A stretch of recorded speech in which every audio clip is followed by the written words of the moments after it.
Assalamualaikum warahmatullahi wabarakatuh. Pertama-tama izinkan kami memperkenalkan diri. Nama saya Bintang Gazi Algifari Ponto sebagai ketua dalam penelitian ini, dan rekan saya Refka Wahyu Ainal Fitnat. Kami dari SMA Negeri 1 Palu, Provinsi Sulawesi Tengah mempersembahkan hasil penelitian kami yang berjudul Liquid Smoke Ampas Kelapa Cocos Nucifera sebagai pengawet bahan makanan dengan metode Destructive Distillation. Provinsi Sulawesi Tengah merupakan salah satu daerah penghasil utama kelapa terbesar, terkhususnya di Kota Palu. Pengolahan kelapa menghasilkan produk samping yaitu ampas kelapa. Limbah ampas kelapa ini tersedia dalam jumlah banyak, namun belum dimanfaatkan secara optimal oleh masyarakat. Padahal ampas kelapa mempunyai banyak manfaat lainnya. Di zaman modern ini, penggunaan bahan pengawet makanan banyak digunakan, hampir di setiap makanan. Penggunaan pengawet pada bahan makanan harus mempertimbangkan keamanan pengawet tersebut. Tetapi, pada kenyataannya, masih sering terjadi dalam penggunaan pengawet tidak memperdulikan kesehatan konsumen. Untuk mengantisipasi hal tersebut, maka pengawet kimia bisa diganti dengan pengawet alami yang tentunya lebih aman, seperti liquid smoke atau asap cair sebagai pengawet makanan. Liquid smoke atau asap cair merupakan suatu hasil destilasi atau pengembunan dari uap hasil pembakaran tidak langsung atau langsung dari bahan yang banyak mengandung karbon dan senyawa-senyawa lain. Liquid smoke dapat digunakan sebagai pengawet alami pada makanan yang lebih aman dari pengawet yang berbahan dasar kimia. Berdasarkan latar belakang yang telah kami uraikan, maka yang menjadi rumusan masalah pada penelitian ini yaitu Tujuan dari penelitian kami antara lain adalah adapun manfaat penelitian ini yaitu metode pengolahan untuk membuat liquid smoke ampas kelapa dalam penelitian ini adalah metode destructive distillation dengan beberapa tahapan yaitu pirolisis, kondensasi, dan redistilasi. Berikut ini langkah-langkah pembuatannya. Proses yang pertama adalah proses penjemuran ampas kelapa di bawah sinar matahari langsung sampai dalam keadaan kering. Lalu, ampas kelapa yang telah kering akan melalui proses pirolisis untuk proses pembakaran. Asap hasil pembakaran pirolisis akan masuk ke dalam tabung kondensor untuk proses kondensasi. Proses kondensasi menghasilkan liquid smoke grade 3. Proses selanjutnya yaitu redistilasi atau penyulingan kembali untuk memurnikan liquid smoke. Redistilasi pertama menghasilkan liquid smoke grade 2 yang berwarna merah sedikit gelap. Kami melakukan redistilasi kembali untuk mendapat liquid smoke grade 1 yang memiliki warna kekuningan yang lebih jernih, aroma netral, dan sudah aman untuk diaplikasikan pada bahan makanan. Untuk perbandingan, kami membuat variasi konsentrasi 1%, 3%, 5%, 8%, dan 10% liquid smoke ampas kelapa yang akan diaplikasikan pada ikan cakalang. Kemudian, dianalisis secara kimia meliputi kadar air dan nilai pH. Analisis sifat sensori meliputi warna, aroma, dan tekstur yang dilakukan oleh para panelis tetap berjumlah 15 orang dan uji lama masa simpan pada ikan.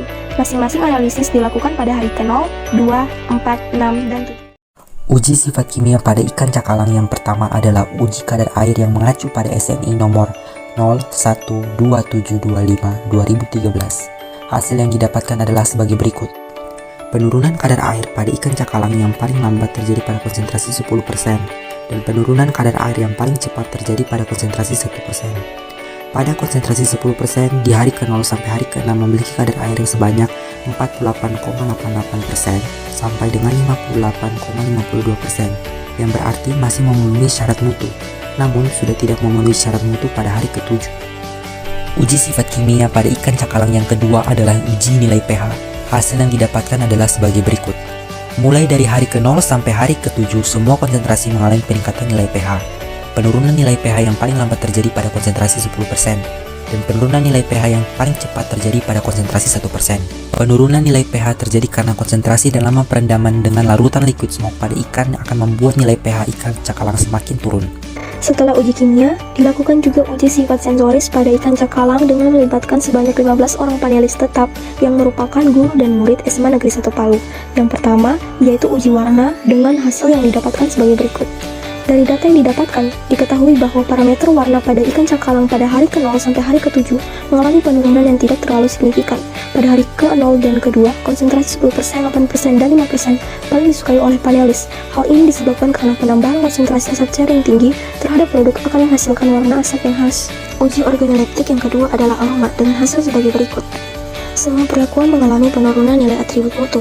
Penurunan parameter aroma yang paling cepat yaitu pada konsentrasi 1% dan 3%. Sedangkan penurunan ke parameter aroma yang lambat pada liquid smoke dengan konsentrasi 10% sampai hari ke-6. Namun pada hari ke-7 smoke konsentrasi sudah tidak disukai lagi oleh para panelis karena aroma ikan sudah mulai membusuk sehingga tidak dapat lagi diterima oleh para panelis. Uji organoleptik selanjutnya itu uji tekstur dengan hasil sebagai berikut. Penurunan parameter tekstur yang paling cepat yaitu pada konsentrasi 1%, sedangkan penurunan yang lambat pada penambahan konsentrasi asap cair 10%. Nilai tekstur tertinggi terdapat pada konsentrasi 10% di hari ke-0 dengan nilai lebih dari 7, yang berarti panelis dalam kondisi suka. Tekstur daging ikan yang padat kompak pada permukaan ikan dan antar jaringan cukup kuat sehingga panelis lebih menyukai konsentrasi 10% dibandingkan konsentrasi yang lain. Analisis lemak penyimpanan. Ikan cakalang yang telah di-oven lalu direndam dalam asap cair dengan berbagai variasi konsentrasi. Kemudian dianalisis lama penyimpanan sampai tumbuh jamur dan mulai membusuk. Didapat hasil sebagai berikut. Pada konsentrasi 1% memiliki lama waktu simpan 3 hari. Konsentrasi 3% memiliki lama waktu simpan 4 hari. Konsentrasi 5% memiliki lama waktu simpan 5 hari. Konsentrasi 8% memiliki lama waktu simpan 6 hari. Dan konsentrasi 10% memiliki lama waktu simpan 10 hari. Ikan sudah tidak pantas untuk dikonsumsi ketika terlihat tumbuhnya jamur pada permukaan daging ikan cakalang dan aroma yang sudah mulai membusuk. Berdasarkan hasil penelitian telah kami lakukan, dapat disimpulkan bahwa pemberian konsentrasi asap cair yang bervariasi pada bahan makanan sangat berpengaruh terhadap kandungan kimia dan nilai organoleptik pada bahan makanan tersebut. Konsentrasi terbaik asap cair ampas kelapa pada pengawet ikan yaitu konsentrasi 10%. Terbukti dari uji kimia yang dilakukan, lambatnya penurunan kadar air dan peningkatan nilai pH pada ikan cakalang selama masa simpan. Selain itu, uji organoleptik meliputi warna, aroma, dan tekstur tertinggi terdapat pada konsentrasi 10%, yang mana pada hari ke-0 sampai hari ke-7 mengalami penurunan yang lebih lambat dibandingkan konsentrasi yang lain, dengan lama masa simpannya yaitu 7 hari. Adapun saran dari penelitian ini adalah sebagai berikut. Demikian akhir dari presentasi kami. Kurang lebihnya mohon maaf. Wassalamualaikum warahmatullahi wabarakatuh. Meneliti itu seru, jujur itu juara.